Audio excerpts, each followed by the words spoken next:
తిరిగి BCN news కి స్వాగతం. నెల్లూరు జిల్లా గూడూరు నియోజకవర్గం చెల్లకూరు గ్రామంలోని పోలీస్ స్టేషన్ను జిల్లా ఎస్పీ అజిత వేజెండ్ల ఆకస్మికంగా తనిఖీ చేశారు. రికార్డులను పరిశీలించి పెండింగ్ లో ఉన్న కేసు వివరాలను అడిగి తెలుసుకున్నారు.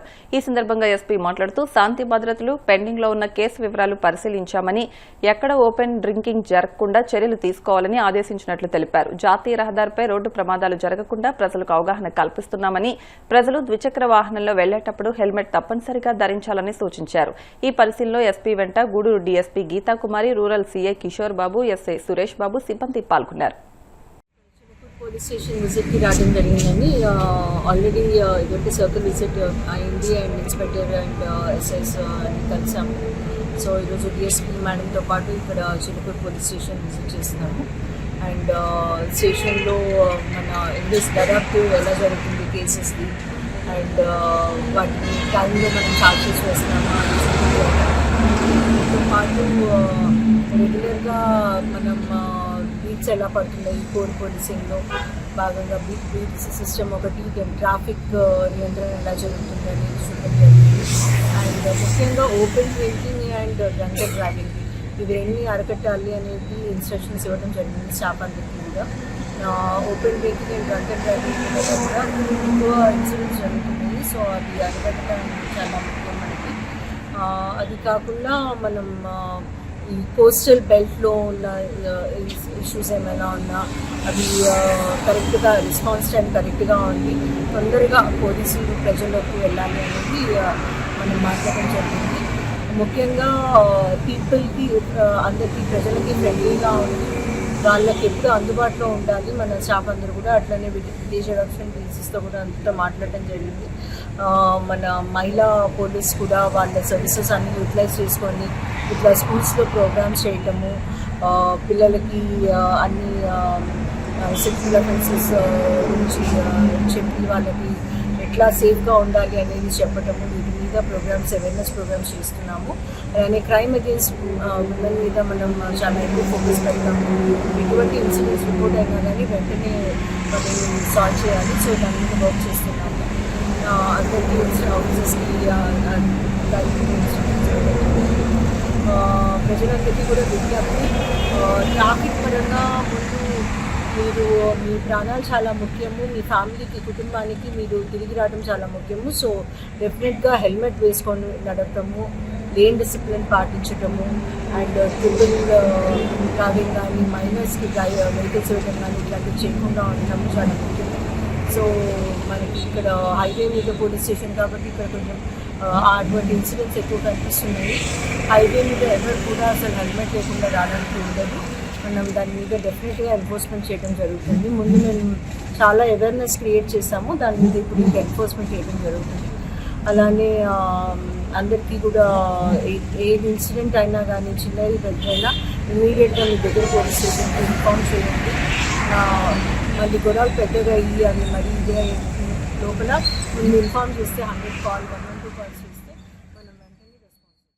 పశ్చిమ గోదావరి జిల్లా తాడేపల్లిగూడెం మున్సిపల్ కౌన్సిల్ హాల్లో రిపబ్లిక్ డే అవార్డులు అందుకున్న అధికారులను సన్మానించారు. ఈ సందర్భంగా మున్సిపల్ కమిషనర్ యేసుబాబు మాట్లాడుతూ అధికారుల పనితీరుపైనే పురపాలక సంఘ అభివృద్ధి ఆధారపడి ఉంటుందన్నారు.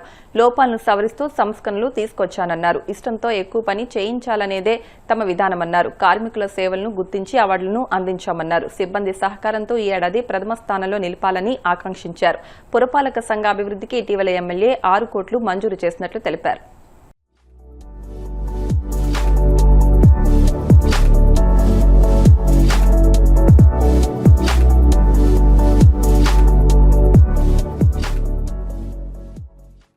మనం పని చేసేదానికి అవార్డు అనేది ఇది బంధుత్వాలను బట్టో, స్నేహాన్ని బట్టో, లేకపోతే పరిచయాన్ని బట్టో వచ్చే అవార్డులు కాదు ఇవి.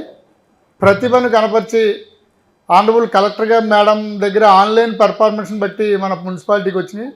అంటే గతంలో మనం వచ్చిన దగ్గర నుంచి అంటే ఏ అధికారి పురపాలక సంఘానికి ఇచ్చేసినా ఆ పురపాలక సంఘం అధికారిని బట్టే పురపాలక సంఘం నడుస్తుంది.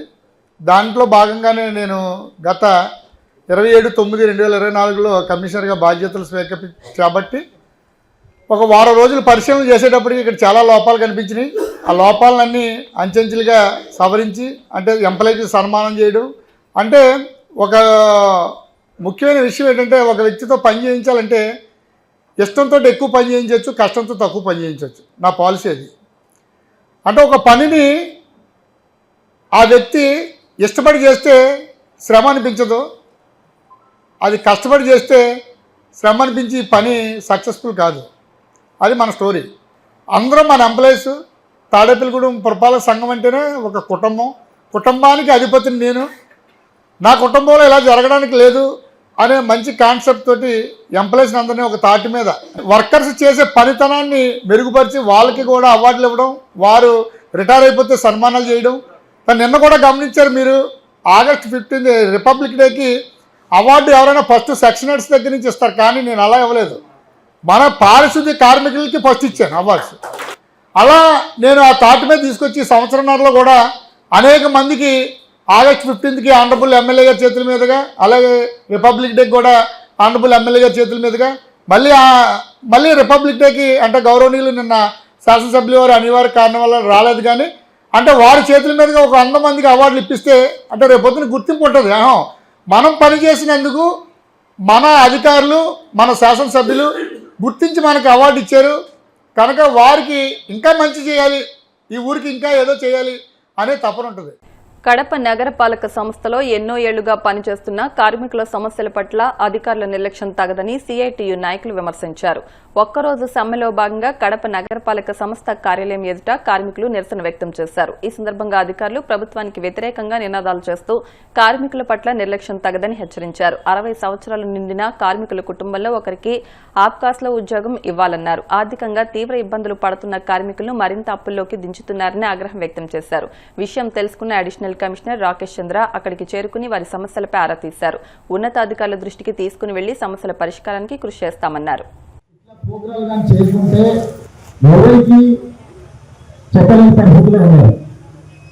ఇక్కడ స్పష్టమైందంటే చనిపోయిన వాళ్ళది ఫైల్ పంపించిన, రెండోది సస్పెండ్ చేసిన వాళ్ళు విధుల్లోకి తీసుకుంటాం, మూడోది అడిషనల్ కార్మికులకు సంబంధించి వాళ్ళకు వేతనాలు పెంచాలి కాబట్టి అది మేయర్ గారితో వాళ్ళందరూ ఒప్పుకున్నారు, వాళ్ళకి వేతనాలు పెరుగుతాయి. నాలుగో విషయం వచ్చి రిటైర్డ్ అయిన కార్మికుల కుటుంబంలో ఉద్యోగం, దానికి సంబంధించింది ఆప్కాస్లో ఇవ్వాలని మనకు గట్టి చెప్పడం జరిగింది. అది కమిషనర్ గారితో మాట్లాడి నేను చెప్తానని చెప్పడం జరిగింది. ఇంకో విషయం ఏమంటే మనం ప్రైవేటీకరణకు సంబంధించిన దానిపైన ఎన్సీసీలు, డిటిఎస్లు, మన స్పీపింగ్ మిషన్స్ పరిశీలించి కమిషనర్ గారి దృష్టిలో పెడతాము. ఈ మెయిన్ పాయింట్స్ ఏవైతే ఉన్నాయో అవన్నీ కూడా రేపు యూనియన్ నాయకులు వస్తే ఒక 5-6 యాక్టివ్గా ఉంటారు. మీరు అందరూ కూడా వచ్చినందుకు ఇబ్బంది అయితే కాదు, కాకపోతే మీరు అడగాల్సిన బాధ్యత కాబట్టి అడిగారు.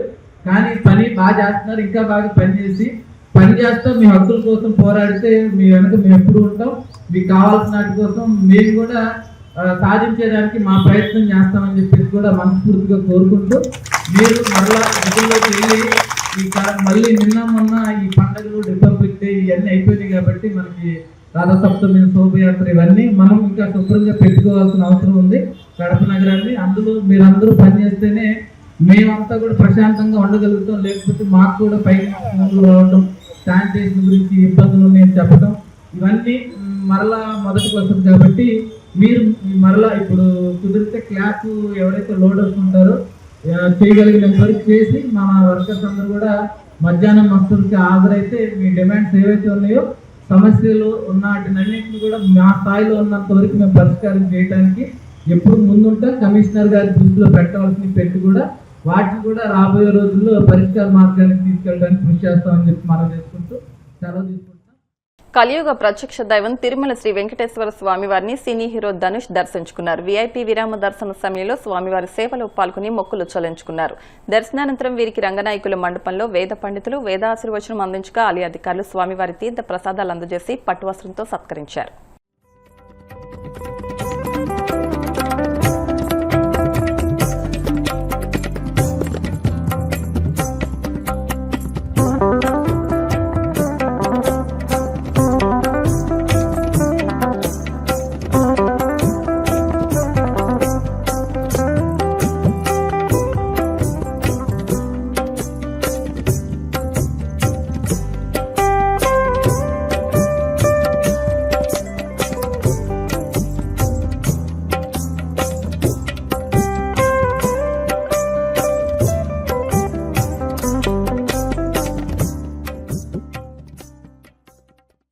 వార్తలు ముగించే ముందు ముఖ్యాంశాలు మరొకసారి. కోవూరు నియోజకవర్గంలో 3.37 కోట్ల వ్యయంతో విద్యుత్ సబ్స్టేషన్ను ప్రారంభించిన మంత్రి గొట్టిపాటి. 4 కోట్ల వ్యయంతో డీఈ కార్యాలయం ఏర్పాటుకు చర్యలు. కూటమి నాయకుల అభివృద్ధి సంక్షేమాన్ని పక్కన పెట్టి కట్టుకథలతో డైవర్షన్ పాలిటిక్స్ కు అలవాటు పడ్డారు. మండిపడ్డ వైసీపీ మాజీ ఎమ్మెల్యే కేతిరెడ్డి.